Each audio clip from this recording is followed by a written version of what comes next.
After starting this module, you shall be able to know the secondary market and its role, know about various stock exchanges in India, understand the mode of buying and selling of shares, know the trading system on stock exchanges.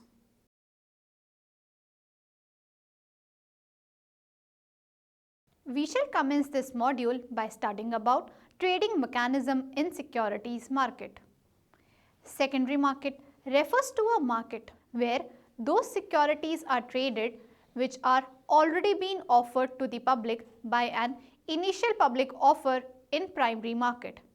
These securities to be traded on stock exchange must be listed there.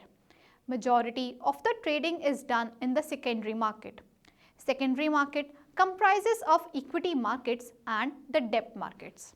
For the general investor, the secondary market provides an efficient platform for trading of his securities. It provides an opportunity to investors to liquidate the securities as and when needed. For the management of the company, secondary equity markets serve as a monitoring and control conduit by facilitating value-enhancing control activities, enabling implementation of incentive-based management contracts, and aggregating information that guides management decisions.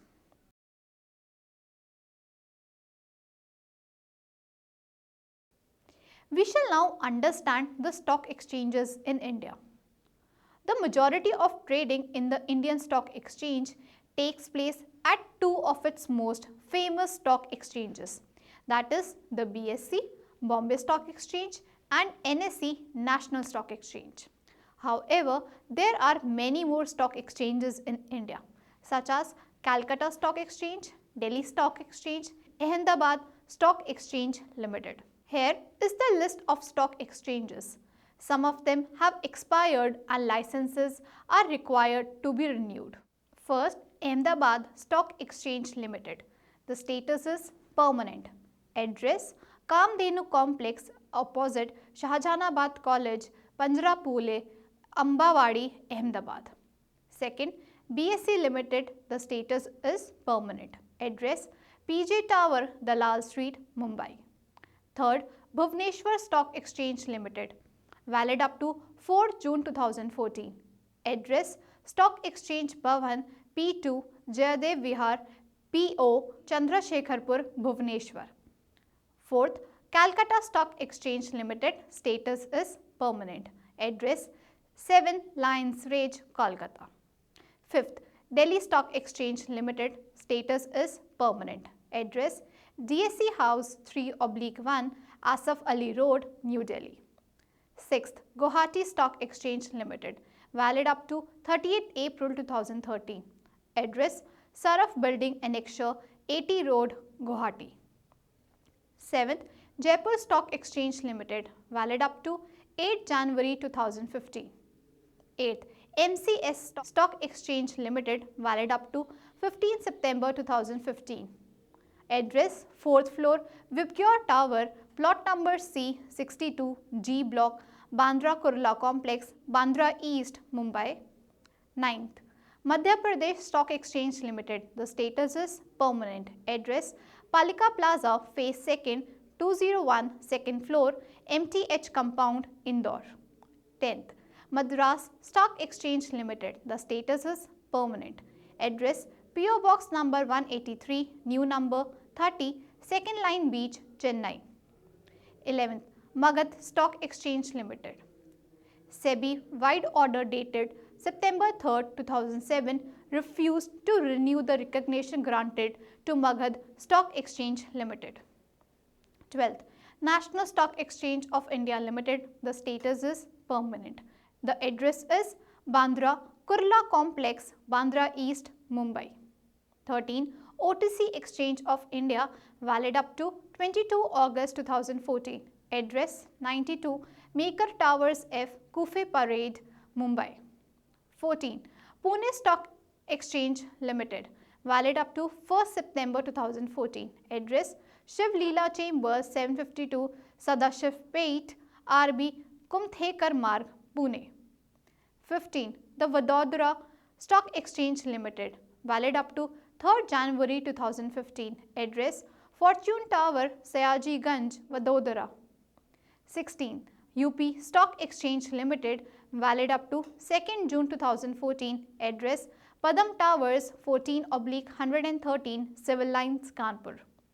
17. United Stock Exchange of India Limited, valid up to 21st March 2015. Address Office number 326, 7th floor, Karkadia Building, 195, NCPA Marg, Nariman Point, Mumbai. Note: the Hyderabad Securities and Enterprises Limited, erstwhile Hyderabad Stock Exchange, Coimbatore Stock Exchange Limited, Saurashtra Kutch Stock Exchange Limited, Mangalore Stock Exchange, Interconnected Stock Exchange of India Limited, Cochin Stock Exchange Limited, Bangalore Stock Exchange Limited and Ludhiana Stock Exchange Limited have been granted exit by SEBI wide order dated January 25, 2013, April 3, 2013, April 5, 2013, March 3, 2014, December 8, 2014, December 23, 2014, December 26, 2014 and December 38, 2014 respectively.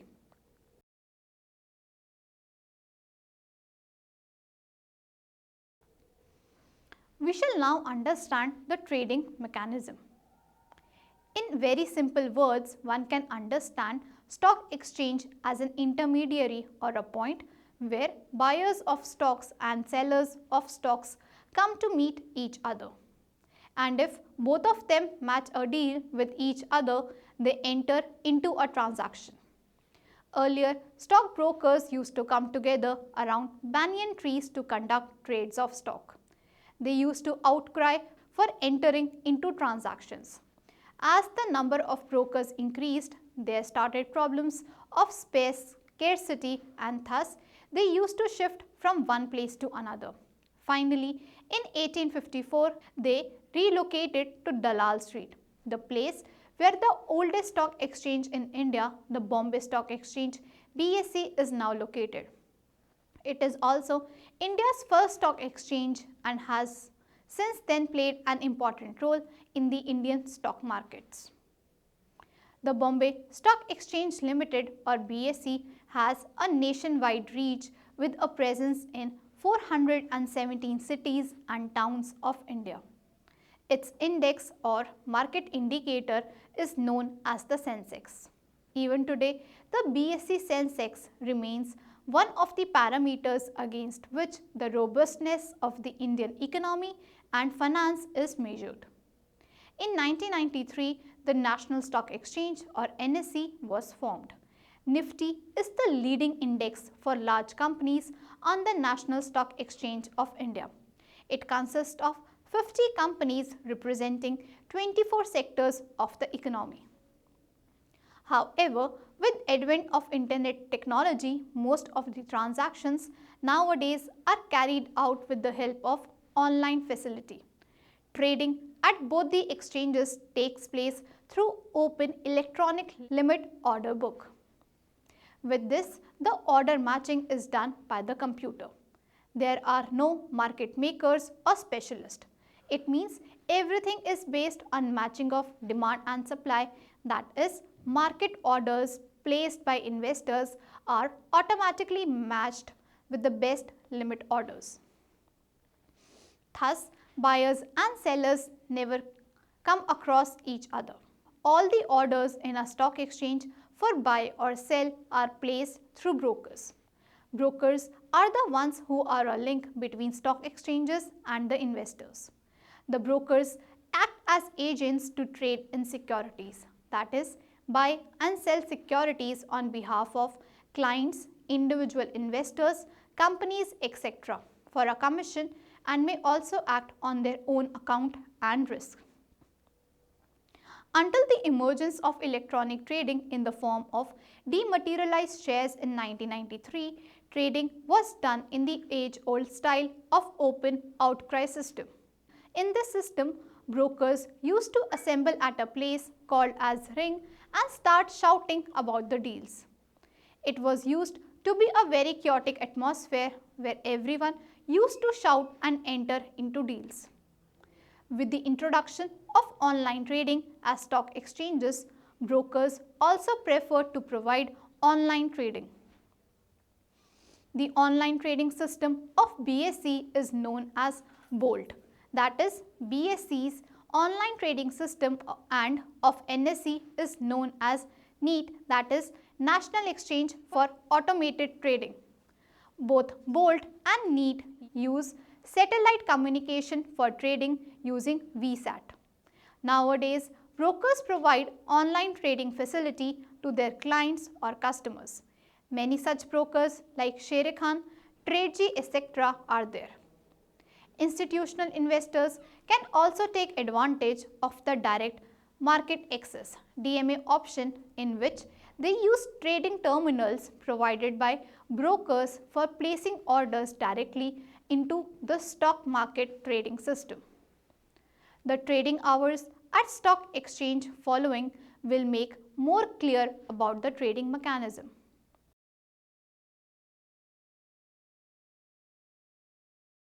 We will learn now of opening a Demat account.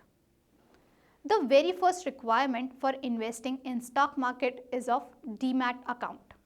All the investors who want to trade in this market must have a Demat or Dematerialized account. Demat account is an account in which the securities are held in dematerialized form. Whenever securities are brought, then money value of securities will be taken out by bank from this account and the dematerialized securities will be added to this account. In short, cash goes and securities come. The opposite things happen at the time of sale. In India, the government has mandated two entities, National Securities Depository or NSDL and Central Depository Services India or CDSL to be the custodian of dematerialized securities. A depository interfaces with the investors through its agents called depository participants or DPs. If an investor wants to avail of services offered by the depository, the investor has to open a Demat account with a DP. A stockbroker can also be a depository participant.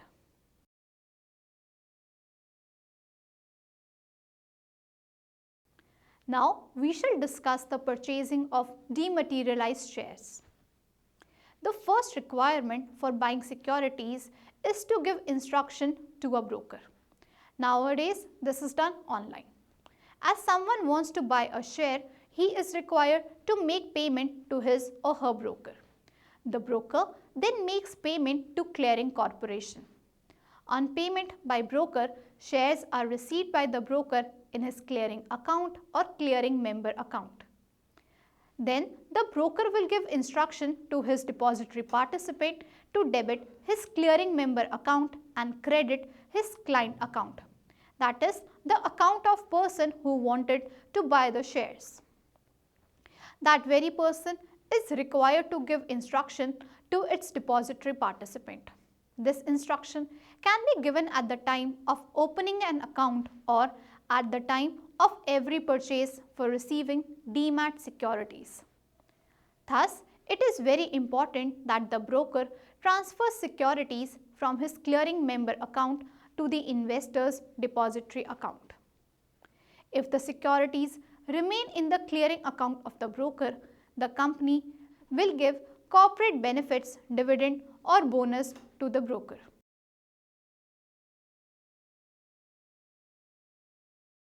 We shall now understand the selling of shares. In case if someone wants to sell his shares, he will do it through a broker on a stock exchange and then he will instruct his or her depository participant to debit his account with the number of securities sold and credit the broker's clearing account. This instruction is given through delivery instruction slip which is provided at the time of opening Demat account.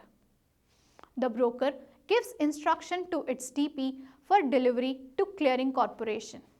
After that, broker receives money payment for shares from the stock exchange clearing corporation, and you receive payment from the broker for the sale of securities.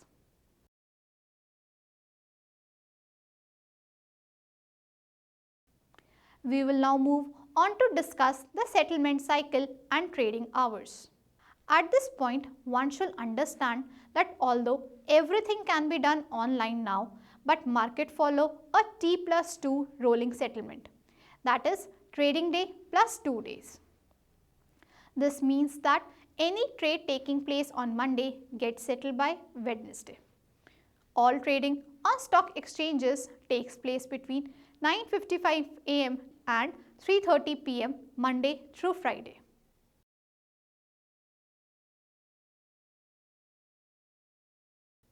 We shall now recapitulate what we have learned so far. Although stock exchange is economic barometer of economy, but trading on this platform also involved so many intermediaries. There are so many brokers, clearing corporations, depository participants and investors. Each stock exchange has its own clearing corporation. Each and every member and participant work with great care and synchronization that everything is done in very less time as compared to earlier stock market. The introduction of information technology has really made trading simpler and easier. NSDL and CDSL are playing the very important role of keeping each and every record in dematerialized form. Thank you.